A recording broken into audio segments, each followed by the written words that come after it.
Three very important reasons to watch this review here together with me. The first and most important one, my mom has asked me if she should get this car here as her next vehicle. I'll also get into that story later on. Second reason is there are more and more expensive cars on the market, but there are also still affordable ones like this one here. And it's very important that there are still affordable cars out there. And the third good reason, Seat is still alive with this vehicle. They say we're still here. It's not only about Cupra, because this is here the updated Seat Arona, and we are going to go into the detail of all the updates, exterior and interior, and we're going to drive it here for you today with Thomas and Autogefühl in 4K, full screen, full length. Let's go with the updated Arona in the new Oniric vehicle color. This refers to like a dreamland, this color name, and I would say it's maybe like a light turquoise green, something like that. Very interesting. And a new front grille, so the frame is new. It looks more like an Ateca now, and also the inside here with the sporty honeycomb style, so to speak. Also new lower bumper. This is the mid-trim style level here. Then updated lamps. And the main headlamp is underneath, now all full LED from base. And no matter if you go for the base LED or the little bit upgrade, the option, in both cases the main headlamp unit has double the beam range in the low beam and the tripled lighting length, you know, the range in the high beam. That's pretty good. And this upgrade only consists then, if you go from the base LED to the so-called Seat full LED, that you have this new signature here. And the signature now is slimmer than before and also counts for the indicators, of course. The length due to the new bumper is just slightly tiny bit longer, now at 4.16 meters or 164 inches. It's a small SUV. It's a brother or sister all to the Seat Ibiza in the technological sense, just that this one is the SUV model. And the Ibiza also gets all the similar upgrades like the Arona then here. And you can see here in the side profile, this is the Manhattan Grey contrast roof. You can either get the roof in vehicle color or in Manhattan Grey or in black. So these three possibilities are possible, and then you can also have different combinations, of course. 16 to 18 inch in the wheels. These are the biggest 18 inch. Of course, then, so to speak, the least in comfort, but the best in looks, and also new wheel styles are available, and still SUV typical, these contrasting wheel arches. It's always front wheel drive, soon more to the engines. Then you can see in the rear updated some styling elements here as well. For example, the lower bumper is renewed. And when we talk about the Autogefühl fake exhaust police, I would maybe say it's not exactly a fake exhaust, but it's maybe a graphic that is derived from the idea of a fake exhaust. So I think the Autogefühl fake exhaust police can maybe say, okay, maybe you don't get a ticket or a fine today. Or what's your opinion on that? And of course, so many storylines here with the Arona. By the way, also an updated lettering here in the lower part. It looks a little bit artistic, so to speak. And the first storyline, as I said, is should my mom get this one as the next vehicle? A couple of years back, she asked me like, which one shall I get? You know, after my dad sadly passed away. And you know, that's one of the most horrible things you can possibly endure, if you know what I'm talking about. She just wanted like a small, affordable car for herself, and then we were looking around what's the right choice, and I said, maybe like a Seat Arona or VW T-Cross. They are both similar. Small car, you can get in and out easy, not too high in the costs. The grandparents can also get in easily in the rear and so on. Like, these were the aspects. And then the leasing ran out, and then she switched. Impossible to pronounce, right? She switched to Seat Ibiza because she thought, that was maybe a little bit lower in the leasing rate, but then the insurance was higher. So after all, she's now paying more for the Ibiza. It's not super happy with the switch and wants to go back to the Arona. Now there's the updated Arona, and when the leasing now ends, she asked me, should I get this updated version? And I think from the exterior it works very well. Let's see also about the interior about that. Now towards the interior, standard key fob, then door closing sounds. It's actually quite good. The rear maybe not. That sounds a little bit like echo-ish, but the front is fine, rear not. Here, by the way, these are just like the standard rubber seals, you know, at the door top and also at the bottom. And then here, inside of the doors, some updates. So the top part is still hardback, but at least it has like a structure. Then is new, we have a fabric insert here. So this is more, you know, high-class atmosphere then in that respect. Here is also a little bit soft for the elbow, could maybe be a little bit softer. Still here hardback at the inside of the doors, and then also upgrades here. So first of all, new air vents, they are round now and have in this trim level here the contrast on the inside part. Then also the dashboard here is soft now with a structure. This is actually cool. And also this one was hard, really just hardpack, and this has a new surface. It's not really soft in a way that you can push it in, but the surface feels soft and also matte-ish, so this is an upgrade as well. Steering wheel, contrast stitches on the inside, real buttons still, for example also for the volume jog, cruise control, right side to control the digital instruments, and new seats. They're always fabric, and this is a new fabric here with a special pattern and also this turquoise color. Different fabric seats are available. This one here officially the style trim level. So indeed, some cool updates for the interior already that makes it a little bit, you know, more elaborated. Then the seats are also very comfortable even for tall people. With 189, 6'2", I have enough headroom left. Comfortable upright seating position is also easier to get in and out if you compare it, for example, to a Seat Ibiza. Then steering wheel, manual up and down, in and out, so you can find a very cozy seating position. And now welcome to this new cockpit. Also on this side you can see this new surface and you can hear how matte it feels. Basically, it's nicely done. And also here the soft touch dashboard. It also has here a different form now than before. It's a little bit more sculptural, so to speak. Then again, the new air vent also at the side for the passenger, and also the new air vents for the central part here. Once again with this contrast color, but there are different variations, of course, available. I like that we still have physical climate dials, so this turning knob here, and the lower part then for the fan speed. So this highly appreciated. Also seat heating, separate button, 2 USB-C chargers in the lower part, and this is now 15 watt, the inductive charging pad if you pick this one, and it's also ventilated. So this was also one feature my mom was asking for, if the inductive charging pad has been updated. And yeah, it's indeed the case. You have the entry-level versions with the manual, this one here 1.5 with the DSG, then you have this automatic shifting lever that works like this, start-stop engine button. It also has this pulsing effect like a heartbeat. We know that Jaguar back in the days introduced that feature. Seat and Cupra took that over basically.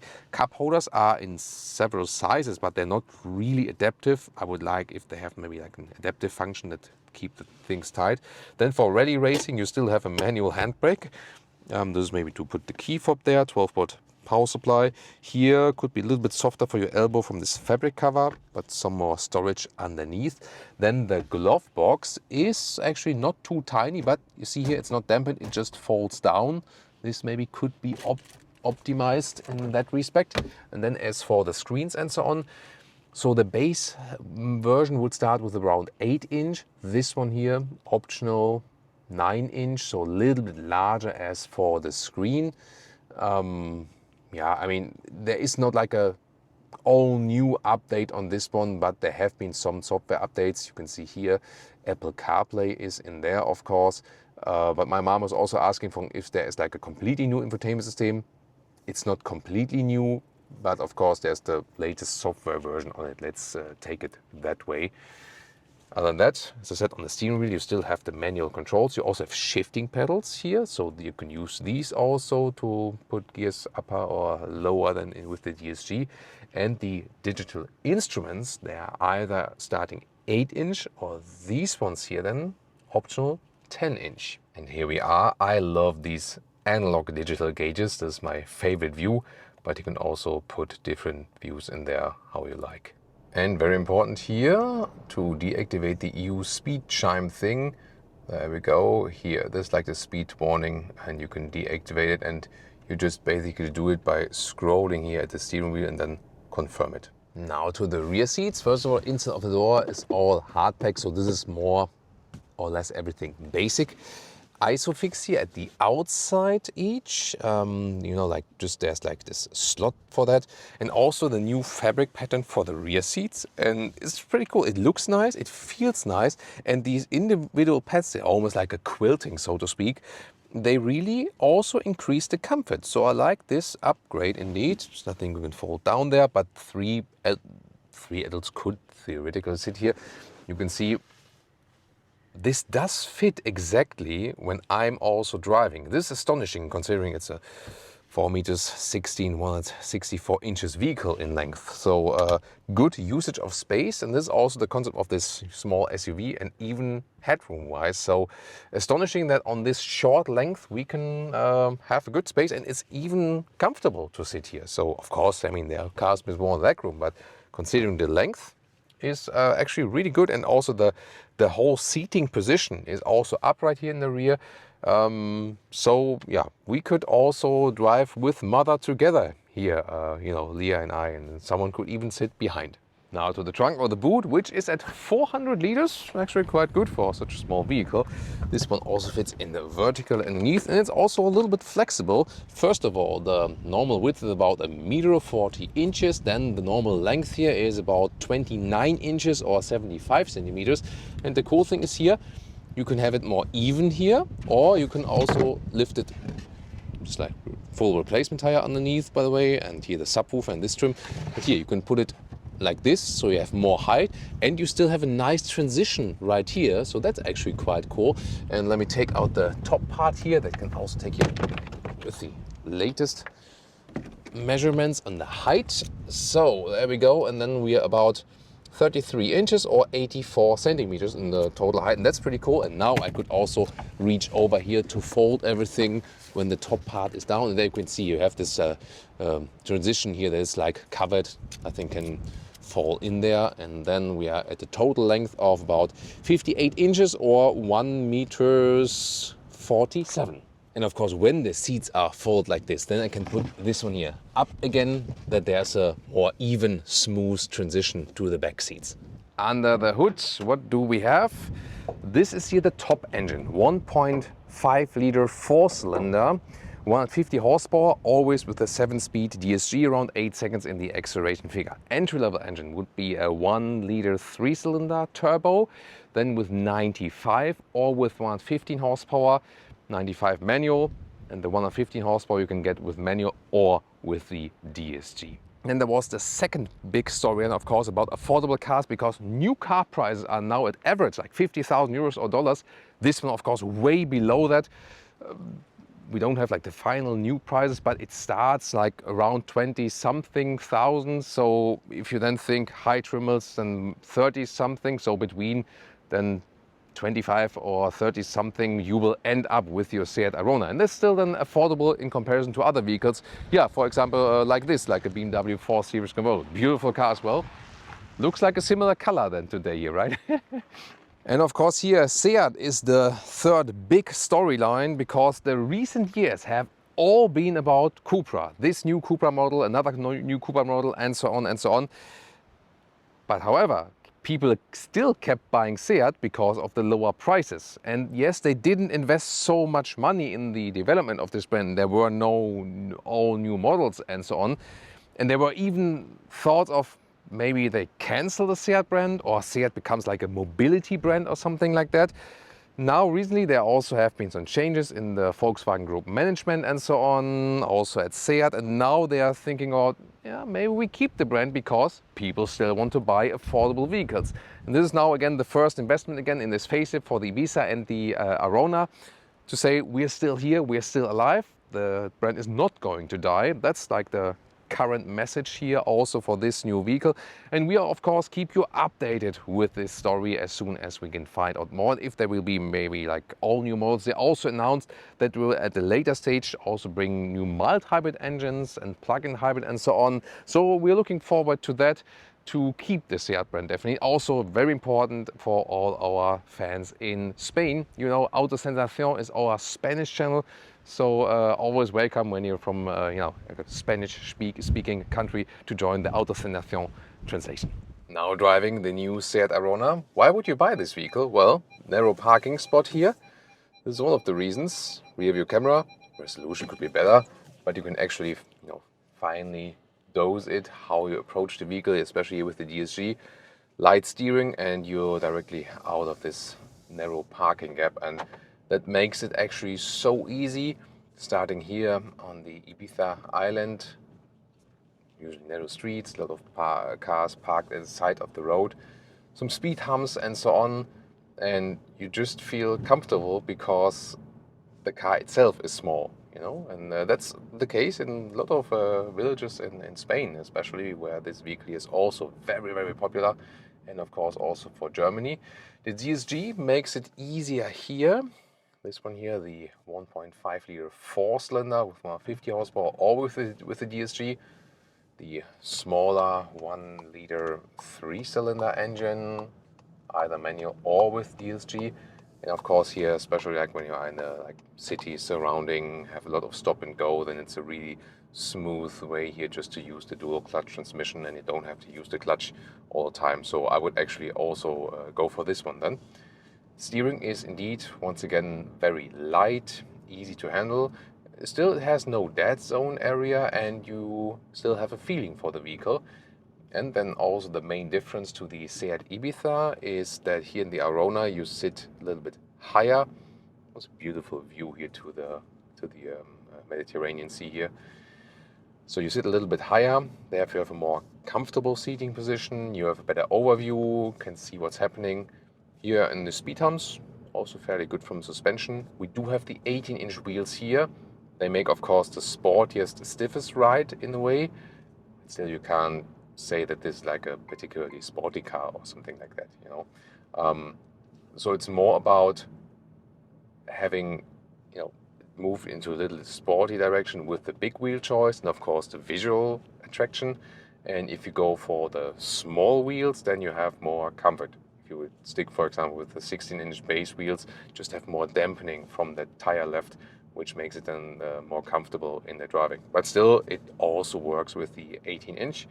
And this upright seating position, together with the automatic gearbox and some refinements here on the interior, also make it a pleasant drive here in the inner city surroundings. And now it's time for acceleration from 40 to 100. Let's go.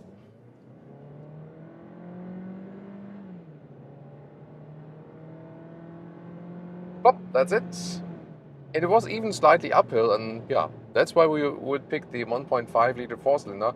I would say this is sufficient acceleration for the size of this vehicle. And now here at about 100 kilometers an hour, 60 miles an hour. It's silent, yeah. Yeah, still okay from the noise.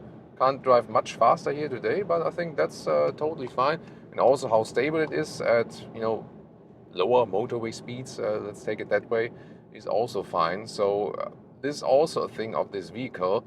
So you buy it for city driving and so on, but if you go on the motorway, it's no problem, and you can also take it for a holiday trip. And I like that about vehicles that can actually do everything. So I don't like vehicles that much that have run very, very tiny specific use case and you can't use it for anything else. And here you can actually have different use cases. That's what I find actually quite cool with that. We also have assistance systems, of course. And we can set it here, on the left side of the steering wheel. To activate it here first. There we go, blind spot monitor. Here, also very helpful. And now we can set, for example, the speed. And this one also, here, put individual kilometer steps. Rear buttons. And rear buttons at the steering wheel, indeed. Here 10 kilometer steps is also possible. Then here with the left thumb. There's also here this assistance system view available, for example. Once again, blind spot monitor. And even as the motorway is here slightly bending to the left, it's doing it in a very smooth way. And also here the hands-on detection is really sensitive, so you don't have to move the steering wheel or so. So it's actually also quite elaborate here already from the assistance systems. I like that. So this is really a thing about this vehicle. Every single driving maneuver you can just okay, check, check, check, check. As for the consumption, we didn't drive too high speeds, however, but you know, a lot of stop and go, also some accelerations. Ended up with about 6 liters on 1 kilometers, so about 40 mpg US, 47 mpg UK. Not too great for such a small vehicle, so low fuel economy. That would be rather with a Toyota hybrid like the Toyota Yaris Cross as well. That, however, new elaborated interior feels more premium. I really like the seats. I also like the exterior. It's a great package. You can do everything with this vehicle. City driving, motorway, it's silent enough. You have a lot of space on the interior. It drives very well. It drives very smooth, how it's handling and so on. So it's a almost perfect small around the vehicle, which is still affordable. As I said, something, you know, 20,000 to 30,000 euros. Prices will probably go up a little bit, but still relatively affordable in comparison to other vehicles. And that's the main thing about the Seat Arona, the overall packaging. And that's why I can indeed, again, recommend it as the new lease for my mom. So best greetings, of course, especially to my mom today, and also to all you guys out there. And I think it was a very beautiful view here also from the island of Ibiza. Can also recommend it for a holiday trip, or of course, if you're also into trance DJs like I. And then check out some of the competitors right now.